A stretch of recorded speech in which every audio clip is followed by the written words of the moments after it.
Slogan হচ্ছে, অর্থনৈতিক slogan হচ্ছে democratisation of the economy, not just political democratisation. Most definitely আমরা এটাকে রিভিউ করব, আমরা স্টেক হোল্ডারদের সাথে কথা বলবো।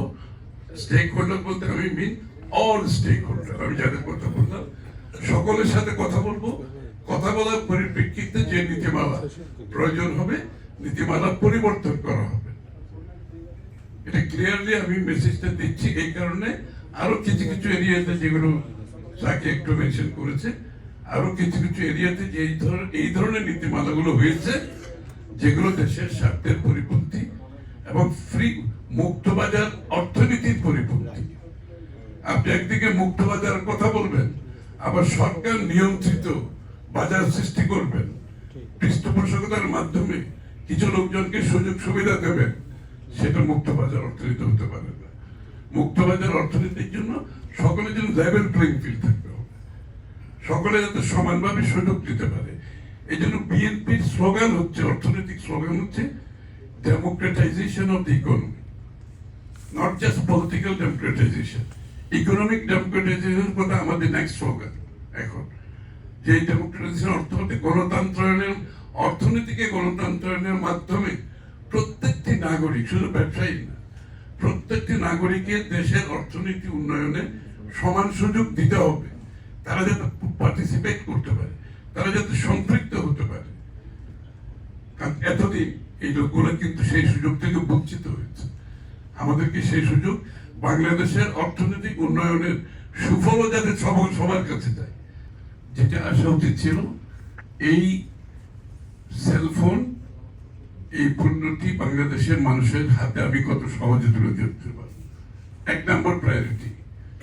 একটি গণতান্ত্রিক সরকার যদি আসে, তাদের প্রধান প্রায়োরিটি হবে যে এই পণ্যটি, যেটার গুরুত্ব এত বেশি, যেটার উপর নির্ভর করে আমাদের আগামী অর্থনীতির অনেক সিদ্ধান্ত জড়িত থাকবে, সেটা আমরা সবচেয়ে কম দামে কেন দিতে পারিনি, সেই বিষয়টা আমরা বিবেচনায় আনবো। আমি পরিষ্কার ভাবে বলতে চাই, ওই যে ফয়সাল বললো আমরা 325 টাকা না 75 টাকায় দিয়েছিলাম, তো আমাদেরকে কিন্তু এই করের উপর একটা বড় ধরনের রিভিউর দরকার আছে। প্রথমে এই পণ্যটা আমার লোকজনের হাতে পৌঁছতে হবে।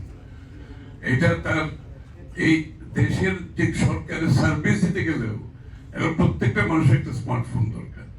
আপনি ক্যাশলেস ইকোনমির কথা বললে সেখানে একটা স্মার্টফোন দরকার। আপনি যে কোনো সার্ভিস ডেলিভারিতে আপনার স্মার্টফোন দরকার এখন। সুতরাং প্রথম গভর্নমেন্টের প্রায়োরিটি হওয়া উচিত ট্যাক্সটাকে কমিয়ে এনে, কত কমিয়ে এনে। আসলে কিন্তু ট্যাক্স কমালে কিন্তু ট্যাক্স বাড়ে, এটা আবার আমাদের আরেকটা ভুল ধারণা। এই সব জায়গায় যারা ট্যাক্স দেয়, এই লোকগুলোর উপর বারবার অত্যাচার হচ্ছে। কিন্তু আমি যদি ট্যাক্স রেটটা কমিয়ে আনি, আসলে কিন্তু এখন যা আয় হচ্ছে তার থেকে অনেক বেশি হবে, অনেক বেশি হবে। সুতরাং আমাদের সেই কাজটা প্রথমে করতে হবে।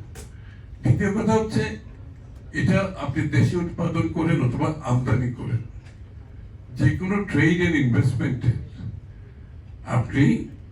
আপনাকে প্রথমে চিন্তা করতে হবে এটা কনজিউমারের উপর কি এফেক্ট আসতেছে আমার দেশে, এবং আপনি যে সাপোর্টটা দেবেন যারা উৎপাদন করছে দেশের, তাদের সাথে ইম্পোর্টের যে ডিফারেন্সটা হবে এটা ফেয়ার এন্ড ইকুইটেবল কিনা, এবং এটা যারা উৎপাদনের যে সুযোগটা নিচ্ছে, উৎপাদনের কথা বলে তারা কি ভ্যালু এডিশন করছে, তাহলে সেটার সুফল বাংলাদেশের মানুষও পাবে।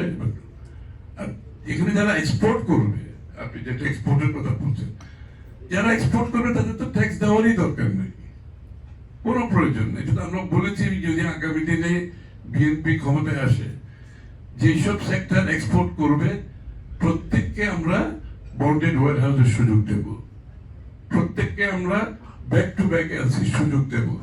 আমরা চাই গার্মেন্টস এর মধ্যে আরো 10টা সেক্টর উঠে আসুক বাংলাদেশে। শুধু গার্মেন্টস সেক্টরকে যে সুযোগ জিয়া রহমান সাহেব দিয়েছিলেন, এটার উপর বাংলাদেশ এখনো দাঁড়িয়ে আছে। আমাদেরকে মনে রাখতে হবে, why not another 10 সেক্টর, আরো 10টা সেক্টর যারা সুযোগ আছে, কিন্তু যাদেরকে পলিসির না পলিসির অভাবে এই সেক্টরগুলো কিন্তু পাচ্ছে না যে গার্মেন্ট যে সুযোগ। সুতরাং আপনার এই সেলফোনের ব্যাপারেও আমরা এই সুযোগটা দিতে পারি, কোনো অসুবিধা নেই। যারা এক্সপোর্ট করবে 100% duty free, bonded warehouse, back to back LC সব দেওয়া যাবে, কোনো সমস্যা নেই এক্সপোর্টের জন্য।